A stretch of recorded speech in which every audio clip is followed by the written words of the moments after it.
नमस्कार विद्यार्थियों, हमारे YouTube चैनल पर आपका हार्दिक स्वागत, अभिनंदन। विद्यार्थियों, हम हिंदी व्याकरण के ऊपर चर्चा कर रहे थे और हिंदी व्याकरण में जो आज टॉपिक लेके आए हैं इसका नाम है संज्ञा यानी कि नाउन। संज्ञा टॉपिक आपने पहले भी पढ़ा होगा विद्यार्थियों, लेकिन अब संज्ञा टॉपिक को एक अलग ही तरीके से इंटरेस्टिंग तरीके से आपको पढ़ाया जा रहा है। तो संज्ञा टॉपिक से रिलेटेड आपके कभी भी कोई भी सवाल गलत नहीं होंगे। आप इस क्लास को ढंग से लेके देखिएगा और अपने नोट्स साथ में बना लीजिए।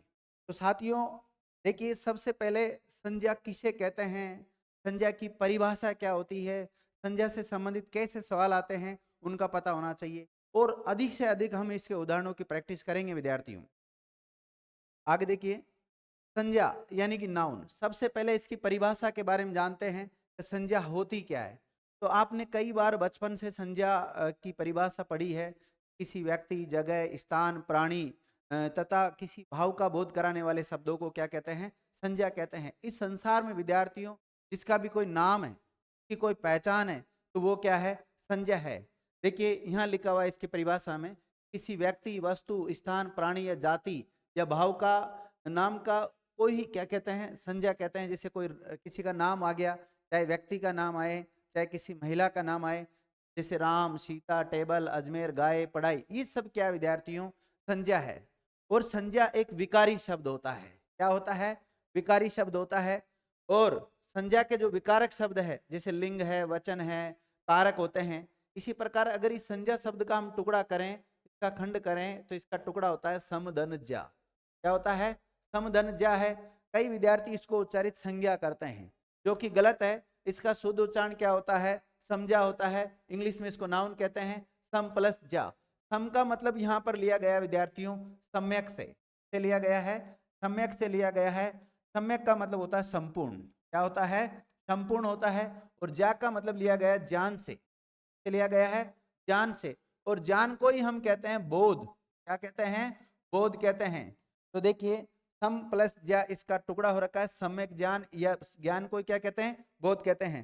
संज्ञा का एक पर्यायवाची शब्द मिलता है, उसका नाम होता है नाम, अर्थात नाम का ही दूसरा नाम मिलता है पहचान। इस संसार में जितनी भी वस्तु हैं, जितने भी व्यक्ति है, अगर उनका कोई नाम है, उनकी कोई पहचान है, तो वो संज्ञा होती है विद्यार्थियों। देखिए, संसार में जितने भी व्यक्ति, वस्तुएं, उन कोई पहचान होती है, तो वो क्या होती है, संज्ञा होती है। आगे देखिए, संज्ञा के भेद की बात करें तो कुछ विद्वान तो कहते हैं विद्यार्थी संज्ञा के 3 भेद होते हैं, और कुछ कहते हैं 5 होते हैं। तो संज्ञा के मुख्य रूप से 3 भेद होते हैं। और 3 कौन कौन से होते हैं, एक तो होता है विद्यार्थियों व्यक्तिवाचक, एक होता है जातिवाचक, और विद्यार्थियों एक होता है भाववाचक। ठीक है, देखिए, संज्ञा के भेद अगर 3 मिले आपको विकल्प में तो 3 राइट है, और 5 मिले तो 5 राइट है। अगर 3 पूछे जाए तो 3 कौन कौन से होते हैं, व्यक्तिवाचक, जातिवाचक और भाववाचक, ये 3 होते हैं। लेकिन 5 पूछ लिया जाए तो 5 कौन से हैं, ये द्रव्यवाचक और समूहवाचक को भी कुछ वैयाकरण स्वतंत्र भेद काउंट कर लेते हैं, इसलिए 5 हो जाते हैं। तो सर हम कौन सा करें, दोनों आ जाए तो आप 3 करके आ जाना विद्यार्थी, कितने करके आ जाना, 3 करके आ जाना। ठीक है, ये कुछ व्यक्तिवाचक, जातिवाचक, भाववाचक, समूहवाचक और द्रव्यवाचक, ये 5 होते हैं। और इनके कुछ उदाहरण भी है, जैसे भारत, सुरेश, राजस्थान, दिल्ली, ये व्यक्तिवाचक के उदाहरण होंगे। और जातिवाचक के उदाहरण जैसे लड़का, जंगल, पेड़, राजधानी वगैरह, सब ये किस में आ जाएगा। जैसे भारत की राजधानी क्या है, नई दिल्ली, तो नई दिल्ली जो शब्द है वो तो व्यक्तिवाचक में आएगा, लेकिन जो राजधानी शब्द है वो जातिवाचक में चला जाएगा। इसी प्रकार भाव में कौन कौन से आते हैं, जैसे मित्रता, मिठास, ईमानदारी, हरियाली वगैरह, ये सब भाववाचक में आ जाते हैं। इसी प्रकार समूहवाचक, वैसे तो जातिवाचक के भेद होती है, लेकिन कुछ वैयाकरण इनको जो स्वतंत्र मानते हैं उनके अनुसार अगर पढ़ें तो समूहवाचक में भीड़, सेना, सभा, पुस्तकालय वगैरह आ जाते हैं। और द्रव्यवाचक में तेल, सोना, पानी, आटा इत्यादि आ जाते हैं। आगे चलते हैं। देखिए विद्यार्थियों, 3 प्रकार की संज्ञा होती है मुख्य रूप से। उसमें से पहली कौन सी है, व्यक्तिवाचक संज्ञा। कौन सी है, व्यक्तिवाचक संज्ञा यानी कि प्रॉपर नाउन। इसकी सबसे पहले डेफिनेशन देखते हैं, परिभाषा देखते हैं कि किसे व्यक्तिवाचक संज्ञा कहते हैं। तो देखिए, किसी व्यक्ति, वस्तु, स्थान या प्राणी आदि का विशेष बोध कराने वाले शब्दों को ही क्या कहते हैं, व्यक्तिवाचक संज्ञा कहते हैं। व्यक्तिवाचक संज्ञा से केवल एक व्यक्ति या वस्तु का बोध होता है। इसके अगर उदाहरण हम देखें तो जितने भी व्यक्तियों के नाम होते हैं वो सारे व्यक्तिवाचक संज्ञा के अंतर्गत जाते हैं। व्यक्तियों के नाम में जैसे राम, श्याम, कमला, विमला इत्यादि आ सकता है विद्यार्थियों। चाहे उसमें पुरुष के नाम आए चाहे महिला के नाम आए, वो सारे व्यक्तिवाचक में चले जाते हैं। इसी प्रकार जितने भी देशों के नाम होते हैं, जितने भी कंट्रीज के नेम है विद्यार्थियों, वो सारे भी किस में आते हैं, व्यक्तिवाचक में चले जाते हैं। जैसे भारत आ गया, चीन आ गया, श्रीलंका आ गया, जापान आ गया, जितने भी देश के नाम आएंगे वो सारे किस में चले जाते हैं, व्यक्तिवाचक में चले जाते हैं। और व्यक्तिवाचक के और उदाहरण कौन से होते हैं, जितने भी राज्यों के नाम है, राज्य हो चाहे केंद्र शासित प्रदेश हो, इनके जितने भी नाम आते हैं वो सारे व्यक्तिवाचक में जाते हैं। जैसे राज्यों के नाम, जैसे राजस्थान, यूपी, अब चाहे राजस्थान इंडिया के लिखना चाहो तो 28 के 28 राज्य आप लिख सकते हैं, इसमें 8 केंद्र शासित प्रदेशों के नाम लिख सकते हैं। तो ऐसे तो बहुत सारे उदाहरण हो जाएंगे इसके। तो एक आइडिया लगा लेते हैं कि जितने भी राज्यों के नाम है वो सारे व्यक्तिवाचक में चले जाते हैं। इसी के साथ जो जितने भी जिले हैं विद्यार्थियों, उन जिलों के नाम भी किस में चले जाते हैं, व्यक्तिवाचक में चले जाते हैं। जैसे अजमेर, बूंदी, टोंक, सवाई माधोपुर, जयपुर, ये सब जितने भी जिले हैं विद्यार्थियों, देखिए जिला शब्द शुद्ध विद्यार्थियों इस प्रकार से लिखा जाता है। अगर एक तो जिला ऐसा होता है और एक जिला ऐसा होता है, एक के नीचे नुक्ता चिन्ह लगा हुआ है, एक के नीचे नुक्ता चिन्ह नहीं लगा हुआ है। तो जिसके नीचे नुक्ता चिन्ह लगा हुआ है, जैसे इनके लिए, जैसे अजमेर, नागौर, सवाई माधोपुर, इनके लिए ये वाला जिला शब्द आता है। और इस जिला का मतलब तो होता है चमक, क्या होता है, चमक। और इस जिला का मतलब एक प्रदेश विशेष के लिए आता है, जैसे अजमेर, नागौर के लिए आता है। ठीक है। इसी प्रकार जितने भी कस्बों के नाम हैं, जितने भी कस्बों के नाम है वो भी व्यक्तिवाचक संज्ञा के अंतर्गत ही आते हैं। कस्बों के नाम जैसे केकड़ी है, गंगापुर है, ब्यावर है, किशनगढ़ है, ऐसे बहुत सारे कस्बे हैं। जितने भी मोहल्लों के नाम होते हैं, जितने भी मोहल्लों के नाम है वो भी व्यक्तिवाचक के अंतर्गत आते हैं। जैसे मोहल्लों के नाम, जैसे शास्त्री नगर आ गया, जवाहर नगर आ गया। और जितनी भी नदियों के नाम है, चाहे वो भारत की नदी हो चाहे विश्व में बहने वाली कोई सी भी नदी हो, ठीक है, वो सारी नदियों के नाम किस में आ जाते हैं, व्यक्तिवाचक संज्ञा के अंतर्गत आ जाते हैं विद्यार्थियों। जैसे आपसे पूछा जाए नील नदी शब्द में कौन सी संज्ञा है, तो नील नदी में विद्यार्थियों व्यक्तिवाचक संज्ञा है, ध्यान रखना। गंगा, यमुना, सरस्वती, ऐसे बहुत सारे नदियों के नाम आ जाएगा। अगर राजस्थान की नदियों के बारे में देखें तो लूनी नदी आ जाएगा, बनस्पति बनास आ जाएगा, और चंबल नदी आ जाएगा, माही आ जाएगा, बहुत सारी नदियां राजस्थान में बहती हैं। इसी प्रकार जितने भी पर्वतों के नाम है, सभी पर्वतों के नाम भी किस में आते हैं, व्यक्तिवाचक संज्ञा के अंतर्गत आते हैं। जितने भी महासागर है तो उन महासागर के नाम भी किस में आते हैं, व्यक्तिवाचक संज्ञा के अंतर्गत आते हैं। महासागर जैसे हिंद महासागर है, प्रशांत महासागर है, जितने भी महासागर है वो सारे इसके अंतर्गत आ जाते हैं। जितने भी मैदानों के नाम है विद्यार्थियों, जितने भी, चाहे मैदान सवाई मान सिंह स्टेडियम हो और भी बहुत सारे जैसे स्टेडियम है, वो सभी स्टेडियम के नाम इसमें आ जाएंगे। तो जितने भी मैदान होते हैं वो सब व्यक्तिवाचक संज्ञा के अंतर्गत आते हैं। कुछ स्थान विशेष होते हैं, जैसे रामलीला मैदान है, अग्रसेन चौराया है, तो ऐसे कुछ विशेष स्थानों के नाम भी किस में आ जाते हैं, व्यक्तिवाचक संज्ञा के अंतर्गत आते हैं। और देखते हैं विद्यार्थी, इसके बहुत सारे उदाहरण मिलेंगे। जितने भी दिन होते हैं, दिनों के जो पर्सनल नाम आ जाता है, तो वो भी किस में आता है विद्यार्थियों, व्यक्तिवाचक में आ जाता है। जैसे सोमवार आ गया, मंगलवार आ गया। जितने भी महीनों के नाम हैं, चाहे वो ग्रिगोरियन कैलेंडर वाले हो, चाहे हिंदी वाले हो, चाहे मुस्लिम वाले हो, कोई से भी हो, अलग अलग धर्म के जितने भी कैलेंडर चलते हैं, वो सारे कैलेंडर के अनुसार जो महीने होते हैं वो सारे इसमें आ जाएंगे।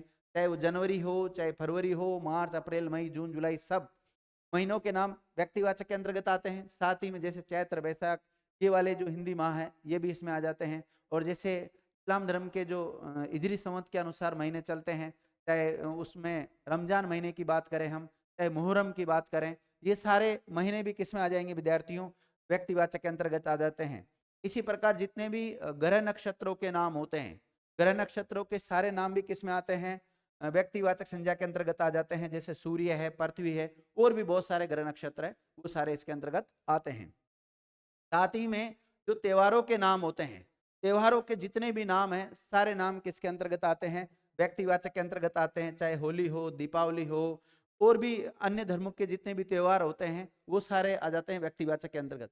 जितने भी समाचार पत्रों के नाम हैं वो भी व्यक्तिवाचक संज्ञा के अंतर्गत आते हैं। समाचार पत्र, चाहे राजस्थान पत्रिका की बात करें, दैनिक भास्कर की बात करें, ठीक है, और भी बहुत सारे पत्र पत्रिकाएं आती हैं। जितनी भी दिशाएं हैं, दिशाओं का जो नाम आ जाता है वो भी किस में आता है, व्यक्तिवाचक संज्ञा के। चाहे पूर्व दिशा की बात करें, चाहे पश्चिम की बात करें, चाहे दक्षिण की, उत्तर की, कोई सी भी दिशा आ सकती है, वो सारी व्यक्तिवाचक के अंतर्गत आती है। आगे देखिए, जितने भी सड़क या चौक के नाम हैं वो सारे किस में आते हैं, व्यक्तिवाचक संज्ञा के अंतर्गत आते हैं। जैसे लाल चौक आ गया, ग्रांड ट्रक रोड आ गया, चांदनी चौक आ गया, ये सब विद्यार्थी व्यक्तिवाचक संज्ञा के उदाहरण होंगे। जितने भी ऐतिहासिक युद्ध हुए, जितने भी ऐतिहासिक युद्ध हैं ये भी व्यक्तिवाचक संज्ञा के अंतर्गत आते हैं। ऐतिहासिक युद्धों में जैसे हल्दी घाटी का युद्ध मान लीजिए, पानीपत का युद्ध मान लीजिए, प्लासी का युद्ध, खानवा का युद्ध, ये सब व्यक्तिवाचक में आ जाते हैं। प्रसिद्ध पुस्तकें हैं या उनके प्रसिद्ध जो ग्रंथ है वो भी विद्यार्थियों, सामान्यतः पुस्तक तो आती जातिवाचक में, लेकिन जो प्रसिद्ध ग्रंथ या प्रसिद्ध पुस्तकें होती है वो व्यक्तिवाचक के अंतर्गत आ जाती है। जैसे महाभारत है जिसकी रचना वेद व्यास जी ने की थी, रामायण है, और जैसे विंग्स ऑफ द फायर है, एपीजे अब्दुल कलाम की बुक है विद्यार्थियों, ये भी किस में आ जाएगी, व्यक्तिवाचक के अंतर्गत आ जाएगी। नोट डला हुआ है। वैसे 99% जातिवाचक संज्ञा होती विद्यार्थियों ये जो पुस्तक वाले जो उदाहरण आते हैं उनमें, लेकिन 1% हमें व्यक्तिवाचक के अंतर्गत भी देखने को मिल जाते हैं।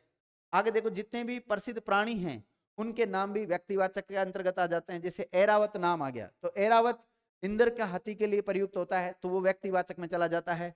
इसी प्रकार कामधेनु गाय के लिए आता है, चैतक आ गया, केसर कालमी शब्द आ गया, लीलन आ गया विद्यार्थियों, तो ऐसे शब्द किस में चले जाते हैं, व्यक्तिवाचक में चले जाते हैं। वैसे जितने भी पशु होते हैं वो किस में जाते हैं, जातिवाचक में जाते हैं, लेकिन कुछ अपवाद स्वरूप 1% हम देखें तो व्यक्तिवाचक में भी आ सकते हैं। तो कभी किसी शब्द को रटना नहीं है, केवल नियमों को याद करना है और कौन किस में प्रयुक्त होता है। तो विद्यार्थियों, आप जितने अधिक उदाहरणों की प्रैक्टिस करेंगे उतना ही आपको सरल लगेगा कोई टॉपिक। हाँ, स्टार्टिंग में तो हम नोट्स वगैरह बनाएंगे तो थोड़ी समस्या आ सकती है कि इतना सारा लिखना पड़ता है, लेकिन एक बार मेहनत करने की आवश्यकता होती है, बार बार मेहनत करने की आवश्यकता नहीं होती है। जिस विद्यार्थी ने एक बार ढंग से मेहनत कर ली वो जीवन में सफलताएं मिलती रहती है, उसको हर नौकरी में उसका सिलेक्शन होता है। आपने देखा होगा ना, आपके सामने कई व्यक्ति होते हैं कि यार उसका उस भर्ती में भी हो गया, इस भर्ती में भी हो गया, और उस भर्ती में भी हो गया, और आने वाले समय में भी होगा। तो उसके पीछे कारण ये रहता है कि उसने जो वन टाइम मेहनत की थी, वन टाइम बहुत शानदार मेहनत की थी। जो व्यक्ति एक टाइम में बहुत शानदार तरीके से मेहनत कर लेता है तो आगे देखने की जरूरत ही नहीं है। एक बार किसी टॉपिक है उसको 100% मजबूत कर लो, जब भी दोबारा कोई एग्जाम होती है केवल उसका रिवीजन होता है और कुछ नहीं। और मैं फिर कह रहा हूँ, आप डिटेल्स नोट के साथ साथ आपने आपके जितने भी सब्जेक्ट लेके चल रहे हैं आप उनके शॉर्ट नोट्स जरूर बना लेना, क्योंकि लास्ट टाइम एग्जाम जब आ जाती है तो उस समय हम डिटेल वाले जो नोट्स होते हैं उनको नहीं पढ़ पाते, केवल शॉर्ट वालों को ही पढ़ पाते हैं। तो नहीं तो फिर अगर डिटेल वालों को पढ़ोगे तो आपका रिवीजन ही नहीं होगा, फिर लास्ट में कहोगे अरे यार मुझे ये आता तो था लेकिन मैं इसका रिवीजन नहीं कर पाया इसलिए गलत हो गया। बस आपको मतलब बहाने चाहिए और कुछ नहीं चाहिए। आगे देखिए, जातिवाचक संज्ञा किसे कहते हैं, जातिवाचक संज्ञा को हम कैसे पहचानेंगे। व्यक्तिवाचक संज्ञा कंप्लीट होगी, अब जातिवाचक संज्ञा के बारे में हम पढ़ेंगे। तो जातिवाचक संज्ञा देखिए विद्यार्थी, इसी प्रकार जातिवाचक संज्ञा के जो उदाहरण मिलते हैं आपको, ये रहा जातिवाचक संज्ञा के उदाहरण आगे। जातिवाचक संज्ञा किसे कहते हैं, यानी कॉमन नाउन किसे कहते हैं। सबसे पहले इसकी परिभाषा जानते हैं। क्या जानते हैं, परिभाषा जानते हैं कि जातिवाचक किसी व्यक्ति, वस्तु, प्राणी आदि का जो समूह तथा जाति का बोध कराने वाले शब्दों को क्या कहते हैं, जातिवाचक संज्ञा कहते हैं। जातिवाचक संज्ञा से व्यक्तियों की पूरी जाति का बोध होता है। जातिवाचक संज्ञा की एक बात और याद रखना विद्यार्थियों, ये एक वचन और बहुवचन दोनों में प्रयुक्त होती है। जातिवाचक संज्ञा के जो उदाहरण आया वो एक वचन में भी आपको देखने को मिल सकते हैं और बहुवचन में भी देखने को आपको मिल सकते हैं। अब जातिवाचक संज्ञा के अगर उदाहरण देखते हैं हम, तो जितने भी व्यक्ति जैसे लड़का, लड़की, बालक, बच्चा, स्त्री, पुरुष, ये जितने भी होते हैं, व्यक्ति, नारी, शिशु, मनुष्य, मानव, वृद्ध, इंसान, युवती, ये जितने भी शब्द है ये सारे किस में आ जाते हैं, जातिवाचक संज्ञा के अंतर्गत आते हैं विद्यार्थियों। इसी प्रकार देखिए और उदाहरण मिलते हैं जितने भी प्राणियों में, जैसे गाय आ गया, बैल आ गया, बकरी, ऊंट, गधा, गधी, ये सब, मोर, तोता, हाथी, घोड़ा, सब जातिवाचक के अंतर्गत आते हैं। वस्तुओं में जैसे टेबल, कुर्सी, किताब, कार, बंगला, कागज, नाव, जहाज, दूध, पानी, सोना, लोहा, पत्थर, लकड़ी, साबुन, फल, फूल, सब विद्यार्थी जातिवाचक के अंतर्गत आ जाते हैं। इसी प्रकार स्थानवाचक में देखिए, स्थानवाचक के कौन कौन से शब्द जातिवाचक के अंतर्गत प्रयुक्त होते हैं। तो एक तो नदी, पहाड़, पर्वत, राज्य, गांव, देश, शहर, नगर, मैदान, मोहल्ला, सड़क, घर और चौराहा। जैसे अगर विद्यार्थियों गंगा नदी आया, गंगा शब्द आया तो किस में जाएगा, व्यक्तिवाचक में जाएगा, लेकिन नदी शब्द आ गया केवल तो जातिवाचक में चला जाएगा। इसी प्रकार विद्यार्थियों जैसे राजस्थान शब्द आया, क्या आया, राजस्थान शब्द आया तो राजस्थान शब्द जाएगा व्यक्तिवाचक में, लेकिन राजस्थान एक राज्य है तो राज्य शब्द आ गया तो वो किस में चला जाएगा, जातिवाचक में चल जाएगा। जितनी भी बॉडी के पार्ट होते हैं, शारीरिक अंग होते हैं, वो सारे भी जातिवाचक में जाते हैं। चाहे हाथ की बात करें, पैर, नाक, गला, कान, टांग, पैर, कुछ भी जो भी शारीरिक अंग होते हैं वो सारे किस में आते हैं, जातिवाचक में आते हैं। जितने भी पद और व्यवसाय के नाम हैं वो सारे भी किस में जाते हैं, जातिवाचक के अंतर्गत आते हैं। चाहे वो शिक्षक हो, बाबू हो, अध्यापक हो, वकील हो, लेखक हो, मंत्री हो, कोई भी। जितने भी सगे संबंधी होते हैं वो भी सारे किस में जाते हैं, जातिवाचक के अंतर्गत आ जाते हैं।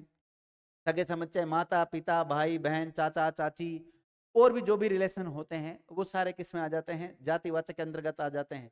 जितनी भी प्राकृतिक आपदाएं हैं, सभी प्राकृतिक आपदाएं भी किसके अंतर्गत आती है विद्यार्थियों, सभी प्राकृतिक आपदाएं जो होती है वो भी किसके अंतर्गत आती है, जातिवाचक के अंतर्गत आती है। जैसे ज्वालामुखी आ गई, भूकंप आ गया, तूफान आ गया, वर्षा आ गई, बिजली आ गई, ये सब किसके अंतर्गत आएंगे, जातिवाचक के अंतर्गत आएंगे।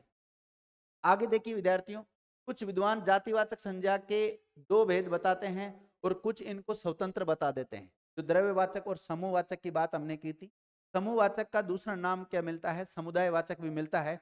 तो वैसे तो ये जातिवाचक संज्ञा के उपभेद है। किसके हैं ये, जातिवाचक संज्ञा के उपभेद है, लेकिन कुछ वैयाकरण इनको स्वतंत्र भी मानते हैं।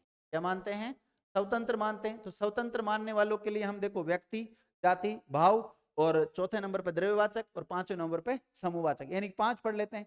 और जो कहते हैं कि 3 ही होते हैं, तो फिर इन द्रव्यवाचक और समूहवाचक के जो उदाहरण है ये हमें कहाँ देखने को मिलेंगे, तो ये सारे उदाहरण जातिवाचक संज्ञा के अंतर्गत देखने को मिलेंगे विद्यार्थियों। तो देखिए, जो जातिवाचक संज्ञा के उपभेद मान के चल रहे हैं हम, तो द्रव्यवाचक संज्ञा जिसको मेटेरियल नाउन कहते हैं, और दूसरा है समूहवाचक या समुदायवाचक जिसको कलेक्टिव नाउन कहते हैं अगर इंग्लिश में बात करें तो। देखिए, जातिवाचक संज्ञा के ऐसे शब्द जिनसे किसी वस्तु पदार्थ के माप तोल करने का बोध होता है उसे क्या कहते हैं, द्रव्यवाचक संज्ञा कहते हैं विद्यार्थी। यह सरल शब्दों में अगर आप सीखना चाहो तो मैं बता देता हूं, यानी कि ऐसे शब्द जिनको हम नाप तोल सकते हैं, क्या कर सकते हैं, नाप तोल सकते हैं, उन सभी शब्दों को किसके अंतर्गत लेके जाएंगे, द्रव्यवाचक के अंतर्गत लेके जाएंगे। और द्रव्य में देखो कौन से आ जाते हैं, ठोस, गैस, और जितने भी लिक्विड पदार्थ हैं वो सारे इसमें आ जाते हैं। ठोस, गैस और द्रव पदार्थ जितने भी होते हैं वो द्रव्यवाचक के अंतर्गत आ जाएंगे, और जो समूह का बोध कराएंगे वो समूहवाचक के अंतर्गत चले जाएंगे। और देखते हैं क्या लिखा हुआ है, द्रव्यवाचक संज्ञा से उस द्रव्य या पदार्थ का बोध होता हो जिसे हम माप तोल कर सकते हैं या फिर गिन नहीं सकते हैं। जैसे जितने भी धातु खनिजों के नाम होते हैं, चाहे लोहा हो, चांदी हो, अब्रक हो, कोई सी भी धातु हो, इसी प्रकार जितने भी पदार्थों के नाम है, चाहे गुड़, शक्कर, गेहूं, सरसों, दूध, दही, ये सारे द्रव्यवाचक के अंतर्गत आ जाते हैं। जितने भी द्रव पदार्थ होते हैं, दूध, पानी, घी, तेल, खाने पीने की जितने भी वस्तुएं, दूध, दही, घी, पानी, तेल, ये सब इसमें आ जाते हैं। पत्थर, ऊन, पेट्रोल, चावल, चाय, गेहूं, लकड़ी, सरसों। तो कई बार प्रश्न पूछा गया कि लकड़ी जो शब्द है क्या है, लकड़ी शब्द में कौन सी संज्ञा है, तो लकड़ी शब्द में विद्यार्थियों द्रव्यवाचक संज्ञा होती है। कौन सी होती है, द्रव्यवाचक संज्ञा होती है। अब समूहवाचक जो संज्ञा है या समुदायवाचक संज्ञा जिसको इंग्लिश में बात करें तो कलेक्टिव नाउन बोलते हैं, तो ये किसे कहते हैं, तो जिन संज्ञा शब्दों से वस्तुओं या प्राणियों के समूह का बोध होता है उसे समूहवाचक कहते हैं। जिस संज्ञा से अनेक वस्तुओं या प्राणियों के समूह का बोध होता है विद्यार्थियों, उसी को क्या कहा जाता है, समूहवाचक या समुदायवाचक संज्ञा कहा जाता है। कुछ उदाहरण देखते हैं आपके सामने। व्यक्ति और जानवरों के जैसे समूह होते हैं, परिवार होता है, संघ। जैसे आपसे पूछा जाए परिवार शब्द में कौन सी संज्ञा है, तो आपको क्या जवाब देना है, समूहवाचक संज्ञा विद्यार्थी। क्या है, समूहवाचक संज्ञा है। और कक्षा, सेना, दल, सभा, मंडली, गोष्ठी, गिरोह, वृंद, भीड़, सम्मेलन, पुलिस। पुलिस शब्द में कौन सी संज्ञा है, तो समुदायवाचक संज्ञा। ध्यान रखना, पुलिस का तो कई बार पूछा गया है। टुकड़ी, जत्था, टोली, कुटुंब। कुटुंब का मतलब होता है फैमिली, परिवार होता है विद्यार्थियों। झुंड, जितने भी वस्तुओं के समूह होते हैं, जैसे गुच्छा है, पुंज है, ढेर, श्रृंखला, पुंज, आगार, बेड़ा, ये सब समूहवाचक के अंतर्गत आएंगे। अब यहां से एक जो सवाल बनता है, आप थोड़ा उसका ध्यान रखना, समूहवाचक के जितने भी उदाहरण हैं ये जातिवाचक के अंतर्गत जाएंगे। के अंतर्गत जाएंगे, जातिवाचक। माना कि आपसे पूछ लिया जाए मंडली शब्द में कौन सी संज्ञा है, व्यक्तिवाचक, जातिवाचक, भाववाचक या कोई और अन्य कोई सी भी दे दे, तो हमें क्या करना है, जातिवाचक करना है। अब आपसे पूछा जाए मंडली शब्द में कौन सी संज्ञा, जातिवाचक, समूहवाचक, दोनों ही विकल्प में मिल जाए, तो जब जातिवाचक और समूहवाचक दोनों विकल्प मिल जाए तो समूहवाचक को प्रथम वरीयता देनी। ऐसा ही इधर करना है विद्यार्थियों। आपसे पूछा जाए दूध शब्द में, क्या दूध शब्द में कौन सी संज्ञा है, तो आपको प्रथम दृष्टया जवाब देना है द्रव्यवाचक। द्रव्यवाचक विकल्प में ना हो और जातिवाचक संज्ञा अगर विकल्प में है तो आप जातिवाचक करके आ जाना। लेकिन सर जैसे दूध के बारे में पूछा जा रहा है जिसमें जातिवाचक भी आ जाए और द्रव्यवाचक भी आ जाए, तो फिर ऐसी स्थिति में हम क्या करेंगे, तो विद्यार्थियों ऐसी स्थिति में आपको कुछ नहीं करना है, केवल द्रव्यवाचक वाली है इसको प्रथम वरीयता देनी है, तो द्रव्यवाचक वाली को प्रथम वरीयता देनी है। आगे देखते हैं। अब जातिवाचक कंप्लीट होगी, जातिवाचक के जो उपभेद है द्रव्यवाचक और समूहवाचक वो भी कंप्लीट हो गया। अब बचता है भाववाचक संज्ञा, एब्स्ट्रैक्ट नाउन। तो भाववाचक संज्ञा पढ़ने से पहले मैं आपको बता देता हूँ भाववाचक संज्ञाओं की हमारे पास कमी है, तो हम भाववाचक संज्ञाओं को कैसे बनाते हैं। देखो भाववाचक संज्ञा में पढ़ना क्या है, एक तो भाववाचक संज्ञाओं के बारे में बेसिक जानकारी, और एक नई भाववाचक संज्ञा हम कैसे बना सकते हैं। और यहाँ से विद्यार्थियों कई बार प्रश्न बनते हैं, कैसे कैसे प्रश्न बनते हैं उसके ऊपर तो हम अभी थोड़ी देर बाद में चर्चा करेंगे। देखिए सबसे पहले भाववाचक संज्ञा की डेफिनेशन देखते हैं, यानी कि ऐसे शब्द जिनसे किसी शब्द का भाव प्रकट होता हो। भाव, जो बालाजी भेरू जी का जो भाव आता है उस भाव की बात नहीं कर रहा हूं, केवल भाव फीलिंग आती हो उसको क्या कहते हैं, भाववाचक संज्ञा कहते हैं। जो शब्द किसी भाव, दशा, धर्म, गुण, खुशी, दुख, दर्द, डर, घृणा, स्नेह, प्रेम, दया, करुणा, क्रोध, गुस्सा, ईर्ष्या, ग्लानि, पश्चाताप, हर्ष, लोभ, मोह, लोभ, धैर्य, वीरता, उमंग, आनंद, यौवन, शैशव, लिखाई, पढ़ाई इत्यादि से संबंधित बोध कराते हो विद्यार्थियों, उन शब्दों को क्या कहते हैं, भाववाचक संज्ञा कहते हैं। विद्यार्थियों भाववाचक संज्ञाओं को केवल महसूस किया जा सकता है, भाववाचक संज्ञाएं जो होती है वो विशेष्य के साथ नहीं जुड़ती। किसके साथ, विशेष्य के साथ नहीं जुड़ती है। अब देखिए आपके माइंड में आ रहा होगा सर ये विशेष्य होता क्या है, तो जो शब्द विशेषण की विशेषता बताते हैं तो क्या कहते हैं, विशेष्य कहते हैं। कि मेरी बात सुनना, एक तो आपने लिखा है अच्छा लड़का, क्या लिखा है, अच्छा लड़का, तो लड़का शब्द एक संज्ञा है, लड़का शब्द क्या है, एक संज्ञा है, और अच्छा इसकी विशेषता बता रहा है तो ये विशेषण है, ये क्या है, विशेषण है। अब लड़का शब्द के साथ ये विशेषण शब्द जुड़ रहा है, लेकिन अच्छा का जो भाववाचक संज्ञा बनता है वो अच्छा ही बनता है, क्या बनता है, अच्छा ही बनता है। तो मैं अगर इसको जोड़ता हूं अच्छा ही लड़का, क्या, अच्छा ही लड़का, तो इसके साथ ये जच नहीं रहा विद्यार्थी, नहीं जच रहा ना, तो इसलिए जो भाववाचक संज्ञा के जो शब्द होते हैं वो इसके साथ जुड़ते नहीं है। आगे देखिए भाववाचक संज्ञा की परिभाषा और कुछ उदाहरण दे रखे हैं उनके बारे में पढ़ेंगे। भाववाचक संज्ञा की पहचान, भाववाचक संज्ञा संज्ञाओं को सिर्फ महसूस किया जा सकता है, ये बात ही बोली मैंने, भाववाचक संज्ञाओं को केवल महसूस किया जा सकता है। भाववाचक संज्ञाएं विशेष्य के साथ जुड़ती नहीं, अभी बता दी मैंने कि भाववाचक संज्ञाएं विशेष्य के साथ जुड़ती नहीं है। भाववाचक संज्ञाओं के अंत में सामान्यतः कुछ प्रत्ययों का प्रयोग होता है, जैसे ई, आई, तऊ, ता, पन, पा, हट, वट, ईमा, व, आस इत्यादि शब्दांशों का मतलब लिया गया यहाँ पर प्रत्यय से, क्योंकि प्रत्यय और उपसर्ग दोनों ही क्या होते हैं, शब्दांश होते हैं। इत्यादि शब्दांश हो वे पद भाववाचक संज्ञाएं होती है। यहाँ पर इस प्रकार की परिभाषा दे रखी है। नोट, भाववाचक संज्ञाएं विद्यार्थियों कुछ तो होती है रूढ़ यानी कि, और कुछ होती है यौगिक। तो रूढ़ भी भाववाचक संज्ञाएं होती है, जो मूल रूप से भाववाचक संज्ञाएं उनको रूढ़ भाववाचक संज्ञा कह सकते हैं, और जिन नई भाववाचक संज्ञाओं का निर्माण हमने किया है उनको हम यौगिक भाववाचक संज्ञा कहते हैं। देखिए रूढ़ भाववाचक संज्ञा किसे कहते हैं, बिना किसी व्याकरणिक इकाई से जो निर्मित है, जो मूल रूप से हैं उनको रूढ़ कहते हैं, और जिनका निर्माण हमने किया है उनको यौगिक भाववाचक संज्ञा कहते हैं।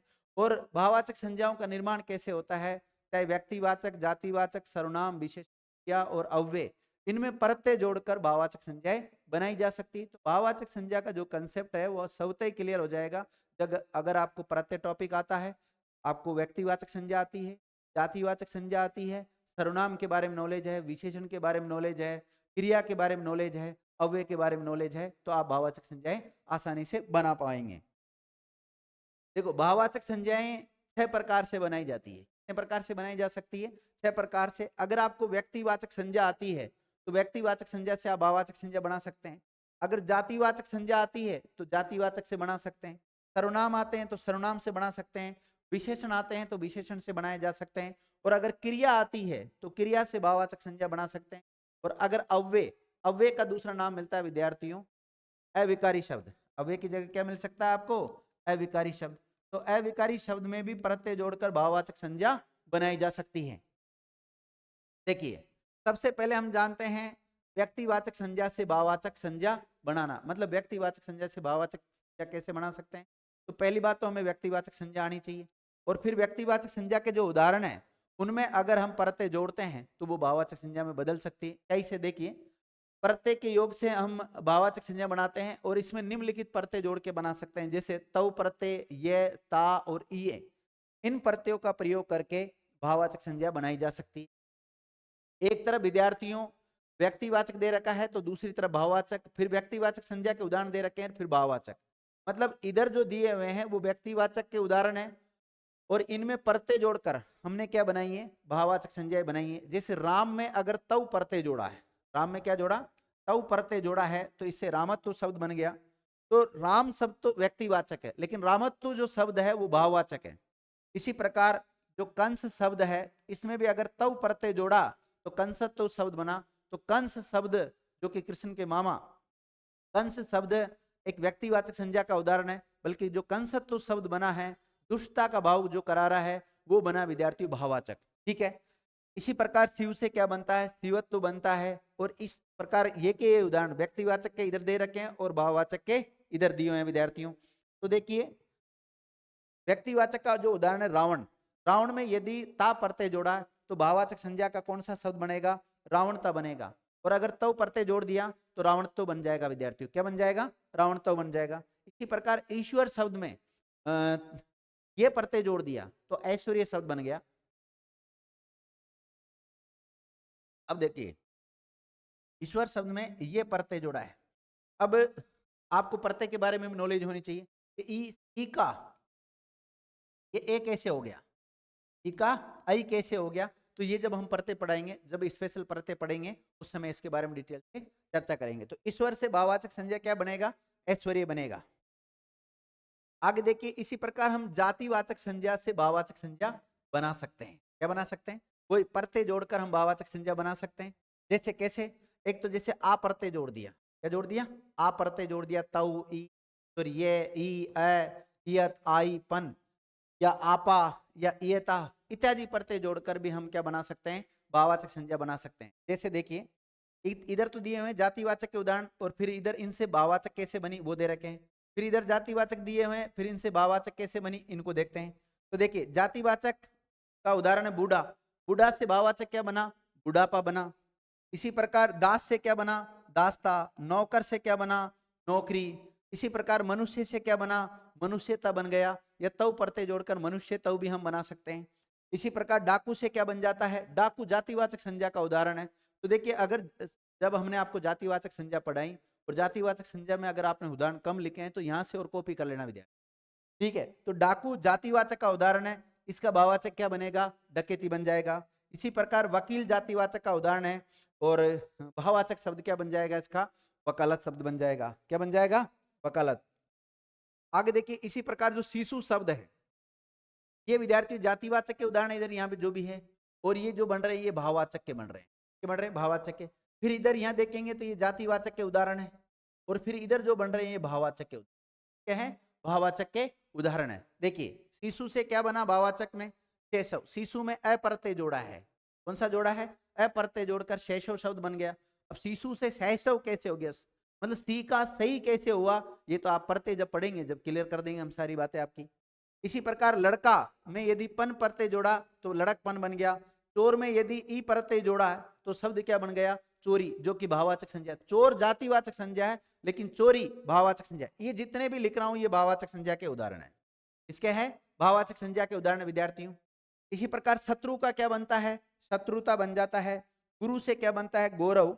और मानव, मानव में यदि ता प्रत्यय जोड़ा है, क्या जोड़ा है, ता प्रत्यय जोड़ा है विद्यार्थियों, तो ता प्रत्यय जोड़ने से क्या बनता है, मानवता। इसी प्रकार विभु में अप्रत्यय जोड़ा है तो क्या बन गया, वैभव शब्द बन गया। और मित्र में यदि ता प्रत्यय जोड़ दिया तो क्या बन गया, मित्रता भाववाचक संज्ञा बन गया। कलाकार में यदि ई प्रत्यय जोड़ा तो क्या बन गया, कलाकारी भाववाचक संज्ञा शब्द बन जाता है। और बच्चा में यदि पन प्रत्यय जोड़ दिया तो क्या बन जाता है, बचपन बन जाता है। और भक्त में यदि विद्यार्थियों ई प्रत्यय जोड़ दिया तो भक्ति। और प्रभु में यदि ता प्रत्यय जोड़ दिया तो क्या बन जाता है, प्रभुता शब्द बन जाता है।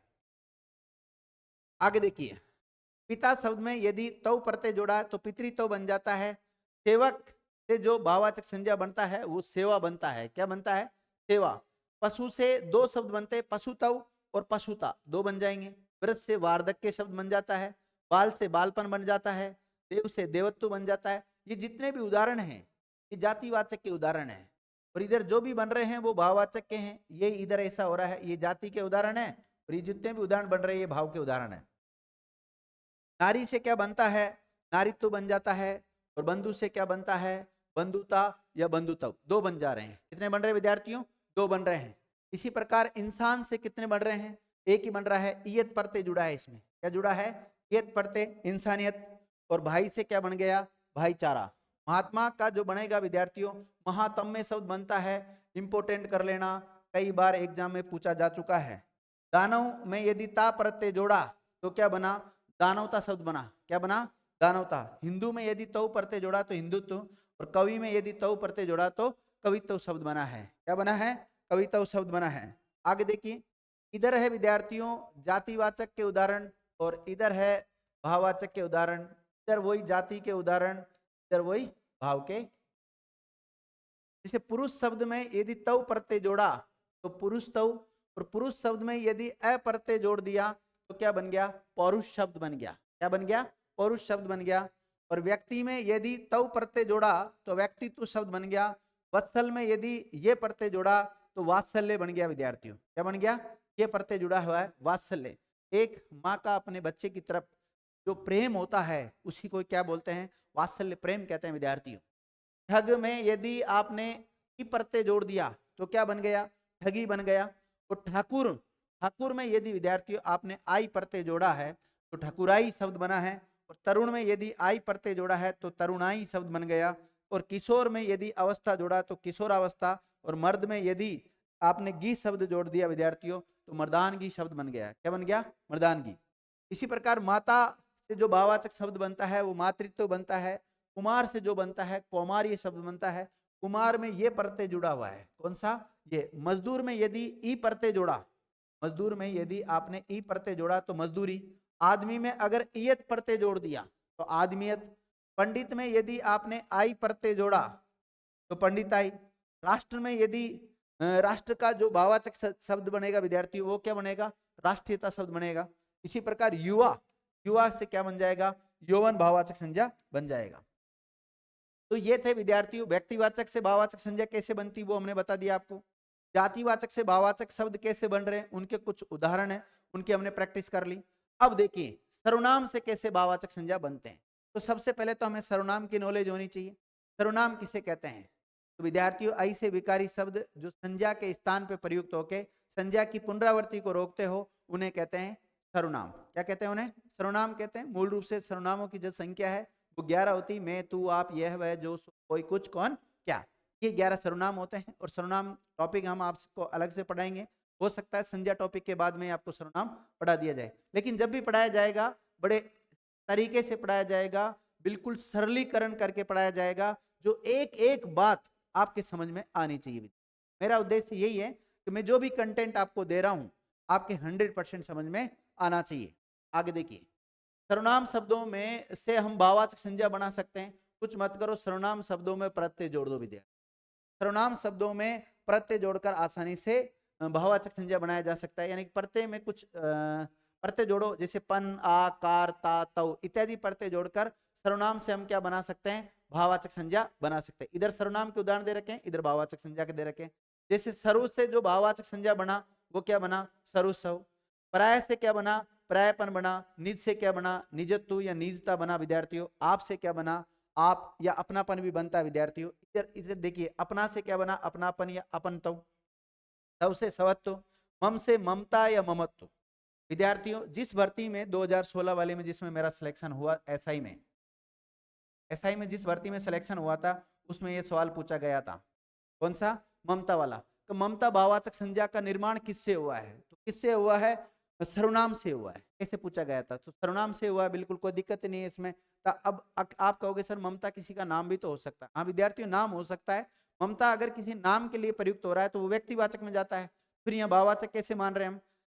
खुद एग्जामिनर जो है वो आपसे कह रहा है कि ममता भाववाचक संज्ञा का निर्माण किससे हुआ है? सर्वनाम से हुआ है। और कौन से सर्वनाम से हुआ है? मम सर्वनाम से हुआ है। इसी प्रकार अहम में कार प्रत्यय जोड़ा तो अहमकार शब्द बन जाता है विद्यार्थियों, ये भाववाचक संज्ञा का उदाहरण हो जाता है। आगे देखिए, अगर आपको विशेषण आते हैं और विशेषण में आप प्रत्यय जोड़ देते हैं तो उनसे हम क्या बना सकते हैं? भाववाचक संज्ञा बना सकते हैं। जैसे कौन कौन से प्रत्यय जोड़े हैं? आई, ईमा, ई, ये, आस, ए, आपा, इसके अलावा ता, तऊ, पन इत्यादि प्रत्यय जोड़कर हम भाववाचक संज्ञा बना सकते हैं। तो पहली बात तो विशेषण आना चाहिए। विशेषण किसे कहते हैं विद्यार्थियों? तो ऐसे विकारी शब्द जो संज्ञा और सर्वनाम शब्दों की विशेषता बताते हैं उन्हें कहते हैं विशेषण। क्या कहते हैं? उन्हें विशेषण कहते हैं। और विशेषण के द्वारा जिन संज्ञा सर्वनाम शब्दों की विशेषता बताई जाती है उन्हीं को ही कहते हैं विशेष्य। अब आगे जब हम विशेषण टॉपिक पढ़ेंगे तो हमें बड़ा डिटेल से इसके बारे में चर्चा करेंगे। तो देखिए, लाल में लाल का जो भाववाचक संज्ञा है वो क्या बनेगा? या तो लाली या फिर लालिमा। चतुर से क्या बनेगा? या तो चतुरता बनेगा या फिर बनेगा चतुराई। इसी प्रकार मीठा शब्द से क्या बनेगा? मिठास बन जाएगा। क्या बन जाएगा? मिठास बन जाएगा विद्यार्थियों। इधर विशेषण के उदाहरण दे रखे हैं, इधर भाववाचक संज्ञा के उदाहरण दे रखे हैं। मोटा से मोटापा बनता है और मोटापा विकल्प में दिया हुआ नहीं है तो हम किसको मान लेते हैं? मोटापा को भी मान लेते हैं। हरा का क्या बनेगा? हरियाली। निर्बल का क्या बनेगा? निर्बलता। निर्बल व्यक्ति। तो विद्यार्थियों, व्यक्ति की विशेषता कौन बता रहा है? निर्बल। तो निर्बल एक विशेषण है। और इससे जो भाववाचक शब्द बन रहा है वो क्या बन रहा है? निर्बलता शब्द बन रहा है। क्या बन रहा है? निर्बलता शब्द बन रहा है। इसी प्रकार ये सारे इधर की तरफ जो दिए हुए हैं ये विशेषण के उदाहरण हैं और ये जितने भी दिए हुए हैं ये भाववाचक संज्ञा के उदाहरण हैं। फिर इधर ये विशेषण के उदाहरण हो जाएंगे विद्यार्थियों। ये सारे विशेषण के उदाहरण हैं और ये भाववाचक संज्ञा के उदाहरण हैं। तो देखिए, विशेषण के उदाहरण जैसे गरम, गरम से क्या बना? गर्मी। कठोर से क्या बना? कठोरता। इसी प्रकार खट्टा से क्या बनेगा? खट्टापन या खटास। दो बन जाते हैं। ऐसा नहीं है कि विद्यार्थी एक विशेषण से एक ही भाववाचक संज्ञा बने, एक से अधिक भाववाचक संज्ञा के शब्द बन सकते हैं विद्यार्थी। यही तो आपका शब्दकोश बढ़ रहा है। जैसे आप कहते हो ना, शब्दकोश मजबूत होना चाहिए, शब्द शुद्धि अच्छी होनी चाहिए। तो जब जितने ज्यादा उदाहरण करोगे विद्यार्थी, जितने ज्यादा प्रैक्टिस करोगे उतना ही फायदा होगा आपको। देखिए, इसी प्रकार काला से क्या बन जाता है? कालीमा बन जाता है। मधुर शब्द से जो बनता है वो मधुरता। क्या बन जाता है? मधुरता भाववाचक संज्ञा बनेगा या फिर माधुर्य बन जाएगा। स्वस्थ से क्या बनेगा? स्वास्थ्य बन जाएगा। क्या बन जाएगा? स्वास्थ्य बन जाएगा। विनम्र से विनम्रता। अच्छा से अच्छाई। इंपोर्टेंट कर लेना, कई बार पूछा गया है। उदार से जो भाववाचक संज्ञा बनेगा वो उदारता बन जाएगा। सुंदर, सुंदर से जो भाववाचक संज्ञा बनता है या तो सौंदर्य या सुंदरता। सफेद, सफेद से क्या बनता है? सफेदी बन जाता है विद्यार्थी। क्या बन जाता है? सफेदी। चंचल में यदि ता प्रत्यय जोड़ा तो कौन सा भाववाचक संज्ञा शब्द बना? चंचलता। क्या बन गया? चंचलता बन गया। आगे देखिए, इधर वही विशेषण के उदाहरण है। इधर किसके उदाहरण है विद्यार्थियों? विशेषण के उदाहरण है। और इधर जो बने हैं वो भाववाचक संज्ञा के उदाहरण बने। वापस फिर इधर वही किसके? विशेषण के उदाहरण बने। और इधर वही भाववाचक संज्ञा के उदाहरण बने। तो विशेषण के उदाहरण देखिए। सर्द, सर्द से क्या बना? सर्दी। साफ, साफ से जो भाववाचक संज्ञा बनेगा वो सफाई बन जाएगा। सरल से सरलता। बुरा से बुराई। पतित से पतन। इसी प्रकार न्यून से न्यूनता। साफ से सफाई, वापस आ गया ये। बेईमान से बेईमानी। तो बेईमान शब्द विद्यार्थियों विशेषण है और इसका भाववाचक संज्ञा क्या बनेगा? बेईमानी बन जाता है। क्या बन जाता है? बेईमानी। इसी प्रकार आलसी से आलस से, पीला से पीलापन। वीर से दो बनेंगे, एक तो वीरताऊ बन जाएगा और एक वीरता शब्द बन जाएगा। ऊंचा का क्या बनेगा? ऊंचाई। गोरा का गोरापन। भला का भलाई और लोभी का लोभ। और ईमानदार का क्या बन जाएगा? ईमानदारी शब्द बन जाता है। क्या बन जाता है? ईमानदारी शब्द बन जाता है। इसी प्रकार इधर ये सारे विशेषण के शब्द है। महा से जो बनेगा वो क्या बनेगा? महिमा। गर्म से गर्मी। अरुण से अरुणिमा। अमीर से अमीरी शब्द बन जाएगा। इसी प्रकार कंजूस से कंजूसी। उदार से जो भाववाचक संज्ञा बनता है वो औदार्य शब्द बनता है। और निपुण से नैपुण्य बनेगा। इधर वही वापस विशेषण के उदाहरण ये सब। और धीर विशेषण से क्या बनेगा? धैर्य। कठिन से कठिनाई। हरित से हरितिमा। चालाक से चालाकी। उचित से औचित्य। चपल से चापल्य। और पतिव्रत से पति वरत्य। आगे देखते हैं विद्यार्थी। इधर ये विशेषण के उदाहरण हैं। कौन सा, जैसे ब्रह्मचारी तो ब्रह्मचर्य शब्द बन जाएगा। और सुभाग, सौभाग्य, सूर से शौर्य, पंडित से पांडित्य, शिष्ट से शिष्टता, योगी से योग, और भयानक से भय शब्द बनता है। इसी प्रकार ये विशेषण के उदाहरण हैं और ये भाववाचक के उदाहरण हैं। फिर आगे ये वापस भाववाचक के उदाहरण बन जाएंगे। मलिन से मालिन्य बन जाता है, नम्र से नम्रता, विद्वान से वैधव्य शब्द बनता है, कुशल से कौशल बनेगा या कुशलता शब्द बनेगा, लघु से लागू बनेगा, सुहृदय से सौहार्द बनेगा, और महान से महानता शब्द बनता है। इसी प्रकार बहुत सारे उदाहरण विद्यार्थियों विशेषण से जो भाववाचक संज्ञा बना रहे हैं। देखो, अब भाववाचक संज्ञा के उदाहरणों की कोई कमी नहीं है हमारे पास, क्योंकि वैसे तो कमी थी, लेकिन हमने क्या करा, व्यक्तिवाचक से, जातिवाचक से, सर्वनाम से, विशेषण से और क्रिया से और अव्यय से भाववाचक संज्ञा बनाना सीख लिया है। तो देखिए, मूर्ख से क्या बन जाता है, मूर्खता, आवश्यक से आवश्यकता, विपन्न से विपन्नता शब्द बन जाता है। इसी प्रकार जो कृपण शब्द है, कृपण से कृपणता, घना से घनत्व, कच्चा से कच्चापन, पागल से पागलपन, तो पागलपन एक भाववाचक संज्ञा है। कड़वा से कड़वाहट बन जाता है और नीला से नीलिमा शब्द बन जाता है।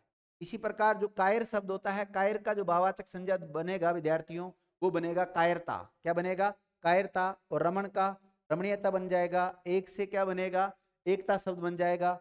और दुष्ट से दुष्टता, छोटा से छुटपन, बड़ा से बड़प्पन, तीखा से तीखापन, और बहुत से बहुतायत शब्द बन जाता है। इसी प्रकार हम क्रिया से भी क्या बना सकते हैं, भाववाचक संज्ञा के शब्द बना सकते हैं। और क्रिया में करना क्या होगा, हमें प्रत्यय जोड़ना पड़ेगा विद्यार्थियों।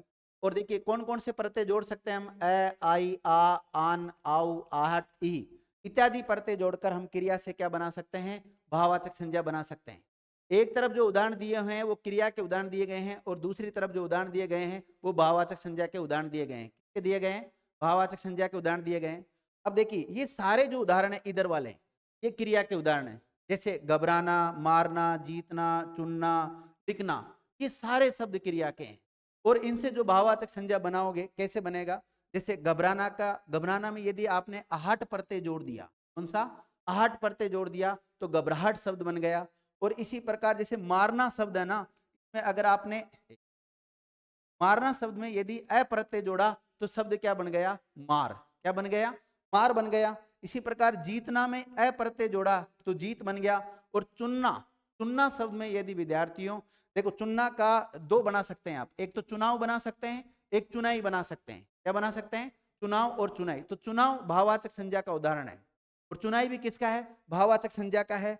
और एक शब्द है लिखना, तो लिखना का क्या बनेगा, लिखाई या लिखावट। अगर लिखना शब्द में अगर आप आवट प्रत्यय जोड़ देते हैं तो जो शब्द बनता है वो कौन सा बनता है, लिखावट बनता है। या लिखना शब्द में अगर आई प्रत्यय जोड़ा जाता है तो क्या बन जाएगा, लिखाई शब्द बन जाएगा। आगे देखिए, इधर विद्यार्थियों क्रिया के उदाहरण दिए हुए हैं और इधर भाववाचक संज्ञा के उदाहरण दिए गए हैं। जैसे एक क्रिया होती है, क्रिया तो आप जानते होंगे, किसी कार्य के करने या होने का जो बोध होता है उसे क्रिया कहते हैं। जैसे क्रिया है सजाना या सजना, इसमें अगर आप आवट प्रत्यय जोड़ देते हैं, कौन सा प्रत्यय, आवट प्रत्यय जोड़ देते हैं तो शब्द बनता है सजावट। इसी प्रकार लड़ना क्रिया में आई प्रत्यय जोड़ा गया तो शब्द क्या बन गया, लड़ाई शब्द बन जाएगा। तो लड़ना तो क्रिया है, लेकिन लड़ाई क्या है, भाववाचक संज्ञा है। क्या है, भाववाचक संज्ञा है। इसी प्रकार जो भूलना शब्द है, भूलना शब्द में यदि विद्यार्थियों आप अ प्रत्यय जोड़ते हैं, क्या जोड़ते हैं, अ प्रत्यय जोड़ते हैं तो भूल शब्द बन जाता है। और इसी प्रकार लूटना शब्द में, कौन से शब्द में, लूटना शब्द में यदि अ प्रत्यय जोड़ते हैं तो क्या बन जाता है, लूट। तो लूट जो शब्द है वो भाववाचक संज्ञा का उदाहरण होगा, लेकिन लूटना जो क्रिया का उदाहरण होगा। लूटना शब्द किसका है, क्रिया का उदाहरण। इसी प्रकार थकना क्रिया है, लेकिन अगर शब्द आ जाए थकावट या थकान तो भाववाचक है। और थकान या थकावट भाववाचक संज्ञा का शब्द किससे बना है, थकना क्रिया से बना विद्यार्थियों। और इसमें आवट प्रत्यय जुड़ा हुआ है, कौन सा, आवट प्रत्यय जुड़ा हुआ है। और क्रिया के तो बहुत सारे उदाहरण मैंने यहां पर लिख दिए हैं। देखिए, जैसे एक तरफ तो ये क्रिया के उदाहरण हैं और ये दिए हुए हैं भाववाचक संज्ञा के उदाहरण। ठीक, भाववाचक संज्ञा के उदाहरण, इधर वही क्रिया के उदाहरण दिए गए हैं और ये दिए गए भाववाचक संज्ञा के उदाहरण। देखिए, लेना देना, तो लेना देना का जो भाववाचक संज्ञा बनेगा वो क्या बनेगा, लेन देन। क्या बनेगा, लेन देन बनेगा, अ प्रत्यय जोड़ दिया। दौड़ना का क्या बना, दौड़। खेलना का क्या बनेगा, खेल भाववाचक संज्ञा बनेगा विद्यार्थियों। तो उड़ना का उड़ान, चढ़ना का चढ़ाई या चढ़ाओ, गुनगुनाना का गुनगुनाहट। क्या बनेगा? गुनगुनाहट। इसी प्रकार चलना का चलन या चाल बन जाएगा। इसी प्रकार जो खाना पीना शब्द है वो क्रिया है, इसका भाववाचक संज्ञा बनेगा तो क्या बनेगा? खान पान। क्या बन जाएगा? खान पान। इसी प्रकार हंसना भाववाचक संज्ञा का क्या बन जाएगा? हंसी। क्या बन जाएगा? हंसी। हारना का क्या बन जाएगा? हार। पढ़ना का क्या बन जाएगा? पढ़ाई। और बनाना का क्या बन जाएगा? बनावट। और काटना का क्या बन जाएगा? काट या कटाई। और उतारना का क्या बन जाएगा? उतार या उतराई शब्द बन जाएगा विद्यार्थी। और देखिए ये क्रिया है सब, और इनसे जो शब्द बन रहे हैं ये भाववाचक संज्ञा के उदाहरण क्या है? भाववाचक संज्ञा के हैं।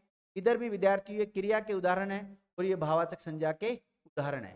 देखिए क्रिया जैसे धोना, कमाना, पूजना, झूलना, बहाना, बचना, ये सब क्रियाएं हैं। तो धोना का क्या बनेगा? धुलाई भाववाचक संज्ञा बन जाएगा। धोना एक क्रिया है और धुलाई क्या है? एक भाववाचक संज्ञा है। इसी प्रकार कमाना एक क्रिया है और भाववाचक संज्ञा क्या बना? कमाई। पूजना, पूजना का क्या बना? पूजा। झूलना का झूला, बहाना का भाव, बचना का बचाव और चिल्लाना का चिल्लाहट शब्द बन गया। इसी प्रकार जो खोजना शब्द है इसका भाववाचक संज्ञा क्या बनेगा? खोज। फैलना का फैलाव, घेरना का घेरा, झगड़ना का झगड़ा और ठहरना का ठहराव, घबराना का घबराहट और मुस्कुराना का मुस्कुराहट शब्द बन जाएगा विद्यार्थी। क्या बन जाएगा? मुस्कुराहट शब्द बन जाएगा। आगे देखते हैं।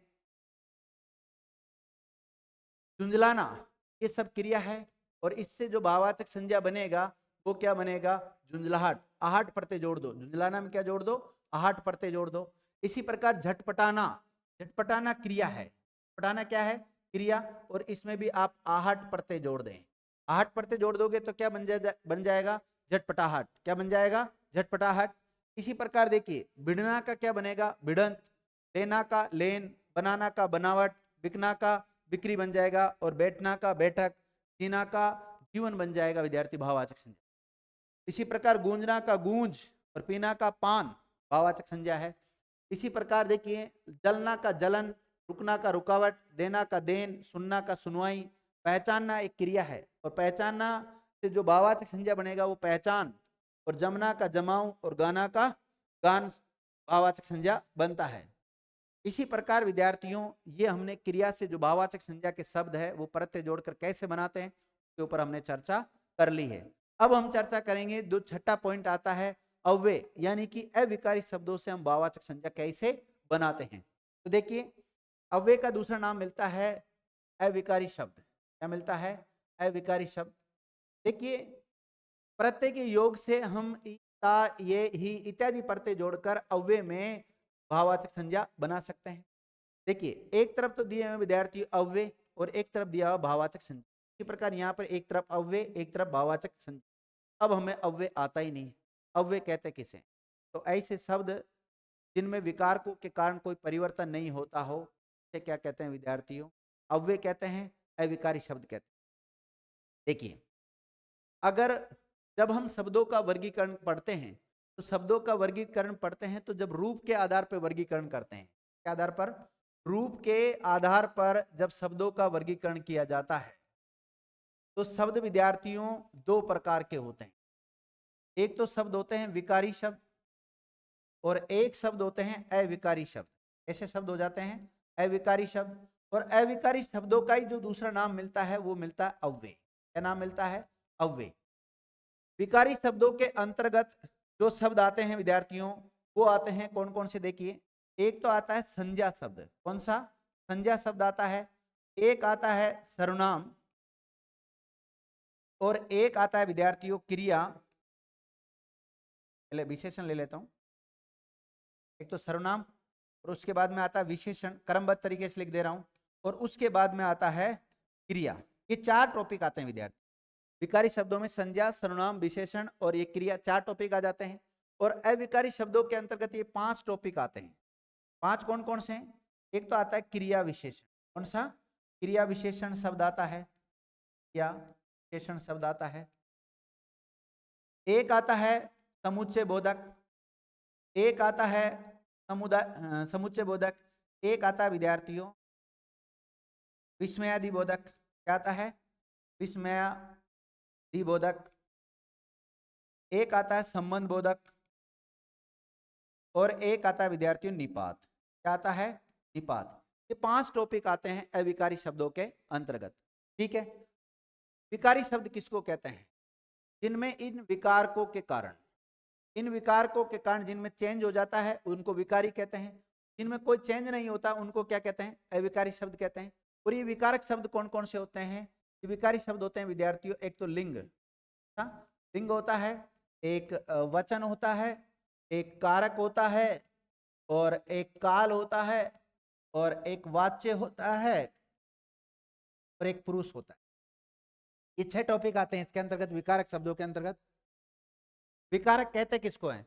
जो विकार उत्पन्न करता हो, जो परिवर्तन करता हो, उसको विकारक कहते हैं। और इनकी वजह से जिनमें परिवर्तन हो जाता है उनको विकारी शब्द, और जिनमें कोई परिवर्तन नहीं होता उनको अविकारी शब्द कहते हैं। देखिए, अब हम पढ़ रहे थे विद्यार्थियों अवयव के कारण कैसे इनमें भाववाचक संज्ञा बना सकते हैं अवयव की वजह से। तो अव्यय में हम प्रत्यय जोड़कर भाववाचक संज्ञा बना सकते हैं। जैसे भीतर शब्द एक अव्यय है, तो भीतर शब्द में यदि ई प्रत्यय जोड़ा तो क्या बन गया? भीतरी। दूर शब्द में ई जोड़ा तो दूरी। तो ये सारे भाववाचक संज्ञा के उदाहरण। निकट से निकटता या नैकट्य बन जाएगा, और व्यवहार से व्यावहारिक, और दिक् से धिक्कार शब्द बन जाएगा। इसी प्रकार ऊपर से ऊपरी, परस्पर से पारस्परिक, समीप से सामीप्य या समीपता, और शीघ्र से शीघ्रता शब्द बन जाता है, और मना से मनाही शब्द बन जाता है। अब देखो, ये तो हो गया विद्यार्थियों कैसे हम भाववाचक संज्ञा पढ़ते हैं, कैसे भाववाचक संज्ञाओं के बारे में अगर एक्स्ट्रा फैक्ट जानना चाहते हैं तो कैसे भाववाचक संज्ञाओं का निर्माण करते हैं, मतलब नई भाववाचक संज्ञा कैसे बनाते हैं। तो अभी तक हमने संज्ञा के बारे में सामान्य जानकारी ले ली, और साथ ही में जो 5 प्रकार की संज्ञा हमने बताई, 3 भी होती है 5 भी होती है, दोनों विकल्प मिल जाए तो 3 को प्रथम वरीयता देनी होती। तो 5 संज्ञाओं के बारे में हमने चर्चा कर ली, लेकिन उसके बाद में भी विद्यार्थियों काफी कुछ बच जाता है, तो अभी अभी मैं पढ़ा लेता हूँ। देखिए, संज्ञाओं का जो रूप परिवर्तन किया जाता है वो कैसे किया जाता है? व्यक्तिवाचक संज्ञा को जातिवाचक संज्ञा में बदल सकते हैं। इसके अलावा अगर जातिवाचक संज्ञा है तो उसको भाववाचक संज्ञा में बदला जा सकता है। तो संज्ञाओं का रूप परिवर्तन करना है, मतलब इस टॉपिक का नाम क्या है? संज्ञाओं का रूप परिवर्तन करना। मेन टॉपिक तो हमारा संज्ञा चल रहा है, बाकी उसके सब टॉपिक होते हैं, उन सभी के बारे में हमें चर्चा करनी होती है। दूसरा है कि जातिवाचक संज्ञा से हमें भाववाचक संज्ञा बनाना आनी चाहिए, व्यक्तिवाचक संज्ञा से भाववाचक संज्ञा बनानी आनी चाहिए, और भाववाचक संज्ञा से व्यक्तिवाचक संज्ञा बनानी आनी चाहिए। आगे देखते हैं। सबसे पहले जानते हैं कि व्यक्तिवाचक संज्ञा से जातिवाचक संज्ञा कैसे बनाते हैं। जब कोई व्यक्तिवाचक संज्ञा का, देखिए मैं थोड़ा सा इसको लिखना रह गया था अपना, मैं यहाँ बता देता हूँ। संज्ञा जो है, संज्ञा के भेद कितने विद्यार्थियों? 3। मुख्य रूप से कितने बताने हैं आपको? 3 ही बताने हैं। 3 कौन कौन से हैं? एक तो व्यक्तिवाचक संज्ञा है। क्या है? व्यक्तिवाचक संज्ञा है। एक होती है विद्यार्थियों जातिवाचक संज्ञा। कौन सी? जातिवाचक संज्ञा। और एक है भाववाचक संज्ञा। भाववाचक संज्ञा। जातिवाचक संज्ञा के उपभेद होते हैं, एक तो द्रव्यवाचक और एक समूहवाचक। ऐसा समूहवाचक, समूह की जगह पे आपको समुदायवाचक मिल जाए वो बात एक अलग है। तो व्यक्तिवाचक संज्ञा के जो उदाहरण हैं वो एक वचन में प्रयुक्त होते हैं, और जातिवाचक संज्ञा के जो उदाहरण हैं वो एक वचन में भी प्रयुक्त हो सकते हैं और बहुवचन में भी प्रयुक्त हो सकते हैं। लेकिन द्रव्यवाचक संज्ञा के जो उदाहरण है वो एक वचन में प्रयुक्त होंगे। वचन तो जानते हो ना, हिंदी में वचन 2 ही होते हैं, एक वचन और बहुवचन। संस्कृत में 3 वचन होते हैं, एक वचन, द्विवचन और बहुवचन। अगर हिंदी में लिंग पूछे जाए तो 2 लिंग होते हैं, पुंलिंग और स्त्रीलिंग। संस्कृत में अगर लिंग पूछे जाए तो 3 होते हैं, पुंलिंग, स्त्रीलिंग और नपुंसकलिंग। ठीक है, समूहवाचक भी एक वचन में प्रयुक्त होते हैं, और भाववाचक के जो उदाहरण है वो भी किस में होते हैं? एक वचन। तो जहां भी आपको बहुवचन में अगर कोई शब्द दिख जाए तो वो किस में चला जाएगा? जातिवाचक में चला जाएगा। तो थोड़ा ध्यान रखना, अभी इसलिए मैंने आपको ये बताया है। देखिए, व्यक्तिवाचक संज्ञा से अगर आप जातिवाचक संज्ञा में, व्यक्तिवाचक संज्ञा के जो शब्द है अगर उनको जातिवाचक संज्ञा में चेंज करना चाह रहे हो, परिवर्तित करना चाह रहे हो, तो कैसे होंगे? देखिए, जब कोई व्यक्तिवाचक संज्ञा का एक व्यक्ति, वस्तु, स्थान, विशेष गुण की प्रसिद्धि के कारण उस गुण वाले सभी पदार्थों के लिए प्रयुक्त होती है, तब ऐसी अवस्था में वह जातिवाचक बन जाती है। नोट, जब किसी व्यक्तिवाचक संज्ञा शब्द का प्रयोग तुलना करने के लिए संकेत के रूप में हो जाता है तो वो जातिवाचक संज्ञा किसमें बदल जाता है? वो जातिवाचक में बदल जाता है। आगे देखते हैं कैसे। जैसे रावण से बचो, इससे रावण से बचो। तो विद्यार्थियों यहाँ रावण जो शब्द है, अगर अकेला रावण आता तो एक वचन होगा विद्यार्थियों। तो रावण एक वचन तो व्यक्तिवाचक संज्ञा होगी। कैसे होगी? एक व्यक्तिवाचक संज्ञा होगी। लेकिन रावणों से बचो। किससे बचो? रावणों से बचो, यानी कि जो दुष्ट किसी संज्ञा का बहुवचन बना दिया हमने, देखो रावणों बहुवचन में है तो ये जातिवाचक में चला गया। इसी प्रकार जयचंदों ने देश की दुर्दशा खराब कर दी है। अगर अकेला शब्द आता विद्यार्थियों जयचंद, क्या आता? जयचंद। तो जयचंद किसी का नाम हो सकता है, तो ये किस में जाता है? व्यक्तिवाचक में। लेकिन यह जयचंद जो धोखाधड़ी करने वाले लोग हैं उनके लिए प्रयुक्त हुआ है, तो यहाँ जयचंदो जो शब्द है वो जातिवाचक का उदाहरण चल जाएगा। आप तो पूरे विभीषण बन गए। देखो रावण का भाई जो था वो विभीषण था। विभीषण अकेला शब्द आएगा तो व्यक्तिवाचक में जाएगा। लेकिन यहाँ जो विभीषण शब्द आया है विद्यार्थियों, वो जो घर का भेद खोलते हैं उनके लिए विभीषण शब्द आया है। देखिए आप तो पूरे विभीषण बन गए, मतलब आपने पूरे घर का भेद खोल दिया विद्यार्थियों। तो यहाँ विभीषण आया है तो ये जातिवाचक का उदाहरण है। किसका उदाहरण है? जाति का। आज देश में अनेक जयचंद पैदा हो गए, तो जयचंद अकेला नाम आता तो व्यक्तिवाचक में, यहाँ इसमें पूरे धोखाधड़ी करने वाले लोगों के लिए क्या आया? जयचंद शब्द आया, तो ये जातिवाचक का उदाहरण है। क्या है? जाति का उदाहरण है। इसी प्रकार आप कलयुग के भीम हैं। देखिए जो महाभारत में आपने भीम का नाम सुना है, तो उस भीम के लिए अगर आता है तो व्यक्तिवाचक। लेकिन एक बलिष्ठ व्यक्ति के लिए भीम शब्द यूज होता है, तो यहाँ पर जो भीम जाएगा वो किस में चला जाएगा? जाति में। परीक्षा निकट आते ही वह भीष्म बन गया, तो अकेला भीष्म आता तो किस में देखिए अगर इस प्रकार से भीष्म लिखा होता तो ये जाता विद्यार्थियों व्यक्तिवाचक में जाता, व्यक्तिवाचक में। लेकिन यहाँ परीक्षा निकट आते ही भीष्म बन गया, ये तुलना करने के दृष्टि से प्रयुक्त हो रहा है, तो ऐसे में जातिवाचक का उदाहरण होगा। इसका उदाहरण है यहाँ पर, ये जाति का उदाहरण है। कालिदास भारत के शेक्सपियर है। अगर कालिदास के बारे में पूछा जाए कि कालिदास शब्द में कौन सी संज्ञा है, तो व्यक्तिवाचक है। और भारत के बारे में पूछा जाए तो ये भी व्यक्तिवाचक है विद्यार्थियों। लेकिन यह शेक्सपियर के बारे में पूछा जाए तो जातिवाचक। अकेला शेक्सपियर आता तो विद्यार्थी व्यक्तिवाचक में जाता, लेकिन यहाँ शेक्सपियर तुलना करने की दृष्टि से आ रहा है, फिर ये जातिवाचक में चला जाएगा। हल्दी घाटी राजस्थान की थर्मोपोली है, तो हल्दी घाटी अकेला शब्द व्यक्तिवाचक में, राजस्थान व्यक्तिवाचक में। लेकिन थर्मोपोली अकेला शब्द आता जब तो व्यक्तिवाचक में, लेकिन यह तुलना करने की दृष्टि में आया है, तो फिर यहाँ थर्मोपोली किस में लेके जाएंगे? जातिवाचक के अंतर्गत लेके जाएंगे। आगे देखिए, आजकल भारत में जयचंदों की कमी नहीं है। वही बात आ गई, जयचंद विश्वासघाती लोगों के लिए आता है, जातिवाचक का उदाहरण होगा। विभीषणों की सदैव बचना चाहिए, तो यहाँ विभीषण शब्द अकेला आता तो व्यक्तिवाचक, लेकिन यहाँ तुलना करने की दृष्टि से आ रहा है जातिवाचक। तुम बड़े हरिश्चंद बन रहे हो, क्या बन रहे हो? हरिश्चंद बन रहे हो, तो यहाँ जातिवाचक का उदाहरण है। रमेश कलयुग का भीष्म है, ये जाति का उदाहरण है विद्यार्थियों। क्योंकि भीष्म दृढ़ प्रतिज्ञा के लिए प्रयोग होता है। वह स्त्री तो गंगा है, गंगा शब्द हमेशा पवित्रता के लिए प्रयुक्त होता है, इसलिए यहाँ गंगा नदी के लिए नहीं आया है, इस स्त्री की पवित्रता को दर्शा रहा है, इसलिए यहाँ गंगा शब्द किस में जाएगा? जातिवाचक में। इस दुनिया में रावणों की कमी नहीं है, रावणों जातिवाचक संज्ञा का उदाहरण है। इस दुनिया में कंसों की कमी नहीं है, तो कंसो जातिवाचक का उदाहरण है। परीक्षा समाप्त होते ही वह कुंभकर्ण बन गया। कुंभकर्ण मतलब जो लोग सोते रहते हैं उनके लिए कुंभकर्ण प्रयुक्त होता है, तो यहाँ जातिवाचक का उदाहरण होगा। कालिदास के को नाट्य जगत का शेक्सपियर कहा जाता है, तो विद्यार्थी यहाँ पर जो शेक्सपियर है जातिवाचक। समुद्रगुप्त को भारत का नेपोलियन कहा जाता है, तो यहाँ पर अकेला नेपोलियन शब्द आता है। नेपोलियन बोनापार्टा जिसका नाम सुना आपने, पढ़ा होगा वर्ल्ड हिस्ट्री में, तो नेपोलियन बोनापार्टा के लिए आता तो व्यक्तिवाचक। लेकिन यहाँ तुलना करने की दृष्टि से नेपोलियन बोनापार्टा का प्रयोग किया जा रहा है, तो वो जातिवाचक में चला जाएगा। इसी प्रकार आल्पस पर्वत यूरोप का हिमालय है, तो केवल हिमालय शब्द आता तो व्यक्तिवाचक का उदाहरण होता विद्यार्थियों। लेकिन यह हिमालय तुलना करने की दृष्टि से आया है, इसलिए किसमें चला जाएगा? जातिवाचक में। वैसे व्यक्तिवाचक संज्ञा का प्रयोग एक वचन में होता है, किंतु जातिवाचक संज्ञा के रूप में प्रयोग होने पर वह बहुवचन रूप में भी हो सकता है। आगे देखिए, अब हम सीखेंगे जातिवाचक संज्ञा से व्यक्तिवाचक संज्ञा में कैसे बदलते हैं। जब कोई जातिवाचक संज्ञा का शब्द अपनी संपूर्ण जाति या वर्ग का बोध नहीं कराकर किसी व्यक्ति विशेष या स्थान विशेष का बोध कराने लग जाए, तो ऐसी स्थिति में जातिवाचक संज्ञा को हम क्या कहेंगे? व्यक्तिवाचक संज्ञा के रूप में प्रयुक्त कर सकते हैं। तो जातिवाचक संज्ञा व्यक्तिवाचक संज्ञा का प्रतिनिधित्व करती है। नोट, जातिवाचक संज्ञा के ऐसे शब्द जिनका प्रयोग एक व्यक्ति के लिए हो, किसके लिए? एक व्यक्ति के लिए हो, तो उन्हें व्यक्तिवाचक संज्ञा में बदला जा सकता है। कैसे? देखते हैं आगे उदाहरण।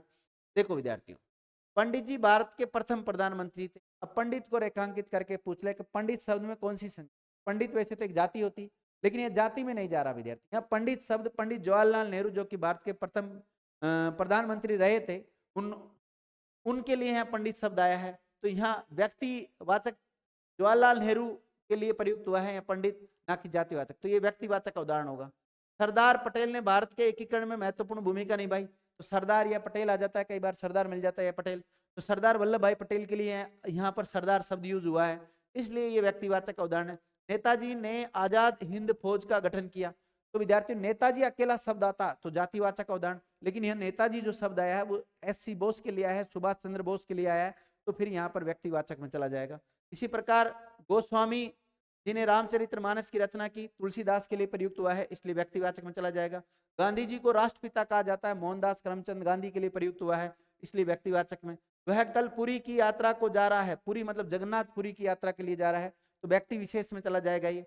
नवरात्र में देवी को सर्वत्र पूजा होती है, तो यहाँ देवी दुर्गा देवी के लिए आया है, विद्यार्थी दुर्गा माता के लिए आया है, इसलिए यहाँ देवी किस में चल जाएगा, व्यक्तिवाचक में। संवत 1914 में स्वतंत्रता का पहला संग्राम हुआ, तो यहाँ विक्रम संवत को दर्शाता है ये, इसलिए व्यक्तिवाचक में चला जाएगा। आगे देखते हैं, कुछ आपकी समझ के लिए बता रखे हैं कि जब इसमें कोई गुरुजी शब्द मिले तो कौन से व्यक्ति विशेष के लिए आता है। कामता प्रसाद गुरु के लिए आता है, आचार्य कामता प्रसाद का नाम आपने सुना होगा, कई व्याकरण की पुस्तकें इनकी प्रचलित है मार्केट में, कई बार जाओगे तो आप पता कर लेना, किसी भी पुस्तक भंडार पे जब जाओ तो पूछना कि कामता प्रसाद की मुझे हिंदी व्याकरण की या संस्कृत व्याकरण की पुस्तक चाहिए, तो आपको वो व्याकरण पुस्तक दे देगा। बहुत अच्छी पुस्तक है, विद्यार्थी पढ़ना जरूर एक बार। इसी प्रकार भारतेंदु, भारतेंदु जो शब्द यूज होता है वो हरिश्चंद्र के लिए प्रयुक्त होता है। मालवीय शब्द मिले आपको कहीं भी तो मदन मोहन मालवीय के लिए व्यक्तिगत रूप से प्रयुक्त होता है। इसी प्रकार देखिए, कुंभकर्ण नींद के लिए प्रयुक्त होने लग गया आजकल। दाऊ कृष्ण भगवान का भाई बलराम के लिए प्रयुक्त होता है। संवत विक्रम संवत के लिए होता है, अभी बताया मैंने आपको। देवी दुर्गा माता के लिए प्रयुक्त होता है। पुरी जगन्नाथपुरी के लिए प्रयुक्त होता है। गांधी जी महात्मा गांधी जी के लिए प्रयुक्त होता है। और गोस्वामी इसे तुलसीदास जी के लिए प्रयुक्त होता है। और भी कुछ उदाहरण दे रखे हैं, जैसे सरदार, तो सरदार जो शब्द होता है सरदार वल्लभ भाई पटेल के लिए व्यक्तिगत प्रस्तुत होता है। इसी प्रकार पटेल, ये भी सरदार वल्लभ भाई पटेल के लिए आता है। कंस या रावण दुष्टता का भाव कराते हैं। गंगा पवित्रता का बोध कराती है। हरिश्चंद्र सत्यनिष्ठा के लिए जाने जाते थे विद्यार्थियों, उनके लिए आता है। भीम बलिष्ठ के लिए आता है, बलवान के लिए आता है। भीष्म दृढ़ प्रतिज्ञा के लिए आता है विद्यार्थियों, महाभारत में हमने भीष्म पितामह का नाम सुना होगा। और जयचंद जो विश्वासघाती लोग होते हैं, जो धोखाधड़ी करने वाले लोग होते हैं, उनके लिए क्या शब्द प्रयुक्त होता है, जयचंद शब्द प्रयुक्त होता है। अब देखिए, भाववाचक संज्ञा से जातिवाचक संज्ञा में कैसे परिवर्तन किया जा सकता है। भाववाचक संज्ञा के जो शब्द है उनको जातिवाचक में कैसे बदल सकते हैं, सामने लिखा हुआ है। तो भाववाचक संज्ञा का प्रयोग सदैव एक वचन में होता है, अभी मैंने चार्ट बना के आपको बताया था, सदैव एक वचन में ही होता है। यदि भाववाचक संज्ञा वाक्य में बहुवचन में प्रयुक्त होती है तो वहां जातिवाचक संज्ञा बन जाती है। मतलब जो एक वचन वाले शब्द है, अगर उनको आप बहुवचन बना देते हो तो वो स्वतः ही किस में बदल जाते हैं, जातिवाचक में बदल जाते हैं। कभी कभी भाववाचक संज्ञा का उपयोग जातिवाचक संज्ञा के समान होता है। नोट, भाववाचक संज्ञाओं को बहुवचन बना देने पर वे जातिवाचक संज्ञा बन जाती है। तो मैं भी तो यही बात बोल रहा हूँ विद्यार्थियों, भाववाचक संज्ञा हमेशा एक वचन में प्रयुक्त होती है, एक वचन में प्रयुक्त होती है।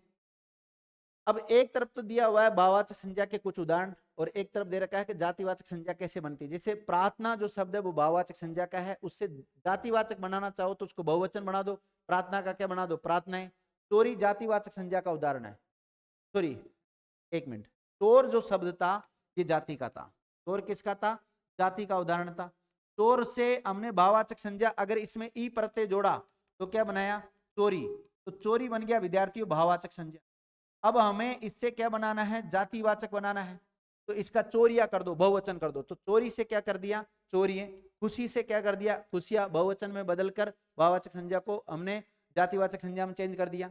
मिठाई, मिठाई विद्यार्थियों मिठाई नहीं होती, वो मिठास होता है, लेकिन कई बार हमें ये मानना पड़ता है कि भाई मिठाई भी होती है। तो मिठाई से मिठाइयाँ, अच्छाई से अच्छाइयाँ, बुराई से बुराइयाँ बन जाता है विद्यार्थियों, क्या बन जाता है, बुराई से बुराइयाँ, जातिवाचक संज्ञा का उदाहरण बन जाएगा। आगे देखते हैं, आज लोगों के दिलों में ईर्ष्याएं, जैसे ईर्ष्या शब्द है, ईर्ष्या भाववाचक संज्ञा है, इसका बहुवचन बना दिया जैसे ईर्ष्याएं, तो जातिवाचक में चला जाएगा।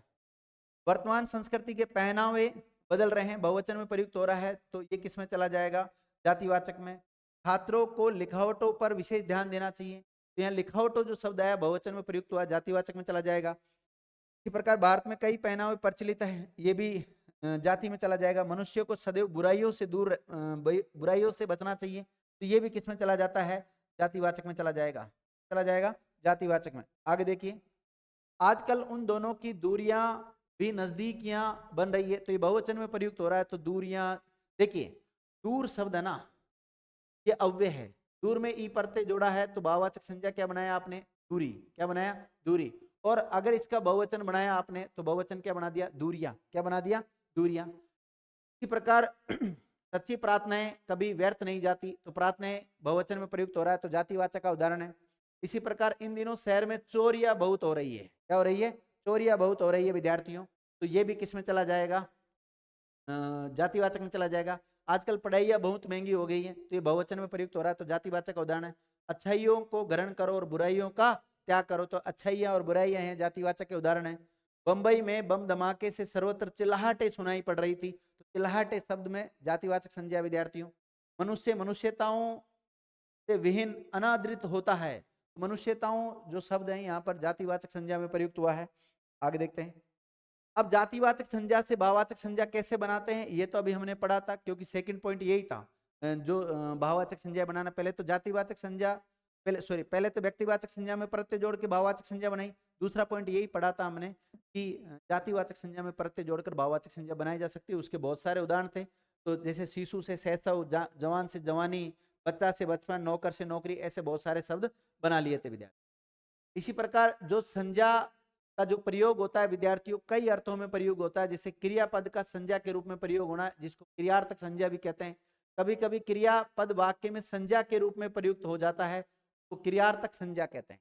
तो क्या कहते हैं, क्रियार्थक संज्ञा कहते हैं। जैसे खेलना स्वास्थ्य के लिए लाभप्रद है, तो यहाँ खेलना वैसे तो क्रिया है, लेकिन संज्ञा की बात ही प्रयुक्त हो रहा है, तो इसलिए इसको नाम क्या दे दिया, क्रियार्थक संज्ञा दे दिया। क्या नाम दे दिया, क्रियार्थक संज्ञा। तुम्हारे जाने से वह काम हो जाएगा, तो जाना यहाँ पर विद्यार्थियों क्रियार्थक संज्ञा है। झगड़ने से तो बात बिगड़ जाएगी, तो झगड़ना यहाँ पे क्रियार्थक संज्ञा है। तीनों की सेवा करना कभी व्यर्थ नहीं जाता, तो विद्यार्थियों यहाँ सेवा करना जो है, ये भी किसमें चला जाएगा, क्रियार्थक संज्ञा के अंतर्गत आ जाएगा। आगे देखो, विशेषण शब्द का संज्ञा के रूप में कई बार प्रयोग होता है, यानी वाक्य में कभी विशेषण शब्द संज्ञा सर्वनाम के साथ प्रयुक्त न होकर स्वतंत्र रूप में या बहुवचन में प्रयुक्त होता है, अर्थात विशेषण के साथ विशेष से प्रयुक्त नहीं होता, तब वह जातिवाचक संज्ञा बन जाता है। जैसे बूढ़ा जा रहा है, क्या जा रहा है, बूढ़ा जा रहा है, तो ऐसी स्थिति में विद्यार्थियों जातिवाचक संज्ञा की तरह प्रयुक्त हो रहा है। जैसे बूढ़ा आदमी भी तो बोलते हैं, तो आदमी की विशेषता कौन बता रहा है, बूढ़ा बता रहा है, लेकिन यहाँ पर ये बूढ़ा जो शब्द आया है वो जातिवाचक संज्ञा के लिए आया है। आजकल अमीरों और गरीबों के बीच दूरियां बढ़ रही है, तो अमीरों गरीबों जो यहाँ पर शब्द आया है, ये जातिवाचक संज्ञा के उदाहरण है। बड़ों का सदैव आदर करो, जातिवाचक। बड़े बड़ाई नहीं छोड़ते हैं, और गरीबों पर दया करो, दीन सबको देखता है, और वीरों की सदैव पूजा होती है। ये सारे शब्द विद्यार्थियों जातिवाचक की तरह प्रयुक्त होते हैं।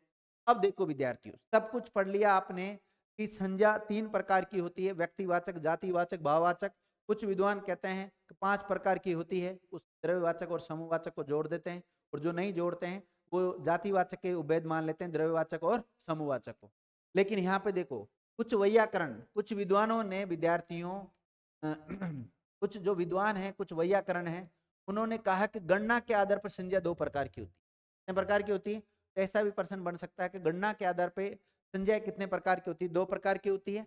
काउंटेबल नाउन और अनकाउंटेबल नाउन, यानी कि अगणनीय संज्ञा और गणनीय संज्ञा। तो गणनीय में तो कौन कौन सी आ जाती है, व्यक्तिवाचक और जातिवाचक, और अगणनीय में कौन कौन सी आ जाती है, भाववाचक और द्रव्यवाचक आ जाती है।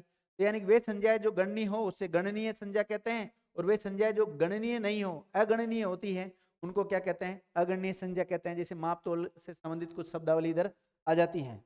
ठीक है, इसके उदाहरण कौन कौन से मिलेंगे, लड़का, लड़की, टेबल, पंखा, गांव, नदी इत्यादि गणनीय में आ जाते हैं। बाकी सोना, चांदी, पानी, घी, दूध, तब ये किस में आ जाते हैं। और भाववाचक संज्ञा के जैसे क्रोध, करुणा, भय, डर, सेवा इत्यादि, ये सब इसमें आ जाते हैं विद्यार्थी। संज्ञा के जो विकारक शब्द होते हैं, संज्ञा के जो विकारक शब्द है, वैसे तो विकारक शब्द देखो कौन कौन से होते हैं, लिंग, वचन, कारक, काल, वाच्य, पुरुष होते हैं। लेकिन संज्ञा में जो परिवर्तन होता है वो एक तो लिंग की वजह से होता है, एक वचन की वजह से होता है, एक कारक की वजह से होता है। मुख्य रूप से 3 का नाम याद रखना। अब देखते हैं लिंग की वजह से कैसे परिवर्तन होता है। जैसे लड़का पढ़ता है, पुंलिंग है, लड़की पढ़ती है तो लड़का का क्या हो गया, लड़की चेंज हो गया ना विद्यार्थियों। नर खाता है, नारी खाती है, तो चेंज हो जाता है इसमें लिंग की वजह से। वचन के आधार पर भी संज्ञाओं में परिवर्तन होता है, जैसे लड़की का लड़कियां बन सकता है, लड़का का लड़के बन सकता है, लड़की का लड़कियां बन सकता है, लड़का लड़के, इस प्रकार इनका वचन के अनुसार भी चेंज हो जाता है। कारक के अनुसार भी विभक्ति चिन्हों के आधार पर संज्ञाओं का रूप परिवर्तन हो जाता है। कैसे? जैसे लड़का खाना खाता है, ये पुंलिंग में है, एक वचन में प्रयुक्त हुआ है। लड़के ने खाना खाया, लड़के ने खाना खाया, ये भी पुंलिंग और एक वचन में ही है, लेकिन ये देखो शब्द चेंज हो गया, लड़का की जगह क्या हो गया, लड़के हो गया। क्या हो गया? लड़के हो गया। नोट, इस रूपांतरण का कारण कर्ता कारक का चिन्ह ने है, जिससे एक वचन होते हुए भी लड़के रूप हो गया है। क्या हो गया है? लड़के रूप हो गया है विद्यार्थियों।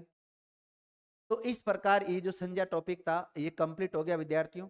इसके बारे में हमने सामान्य जानकारी ली, इसके जो भेद थे उनके बारे में चर्चा की, इसके अलावा भाववाचक संज्ञाएं हमने कैसे बनाई उसके बारे में चर्चा की, और साथ ही में संज्ञाओं का रूप परिवर्तन कैसे किया जाता है उसके बारे में हमने चर्चा की।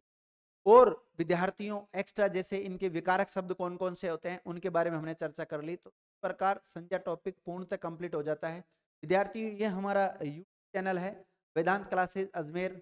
अगर आपने अभी तक हमारे चैनल सब्सक्राइब नहीं किया है और सब्सक्राइब कर दिया है तो आपको बहुत बहुत धन्यवाद विद्यार्थियों। आगे इसी प्रकार आप हमारे साथ जुड़िए। और इसके अलावा जो विद्यार्थी हमारे मोबाइल एप्लीकेशन से भी पढ़ाई करना चाहते हैं उनके लिए भी हमने सुविधा कर रखी है, और हमारे मोबाइल एप्लीकेशन का नाम है वेदांत क्लासेस अजमेर। क्या नाम है? वेदांत क्लासेस अजमेर नाम से। अगर आप प्ले स्टोर पे जाओगे, गूगल प्ले स्टोर पर, वहाँ अगर सर्च करते हैं वेदांत क्लासेस अजमेर तो आपको इस टाइप का और ये लोगो दिख जाएगा। आप इसको डाउनलोड कर लीजिए। सभी प्रतियोगी परीक्षाओं की दृष्टि से कोर्स है, वो इसमें बहुत ही कम कीमत पर और कुछ फ्री टेस्ट सीरीज चला रखी है, आप उनको ज्वाइन कर सकते हैं। थैंक यू मित्रों, आपने हमारा वीडियो देखा उसके लिए बहुत बहुत धन्यवाद।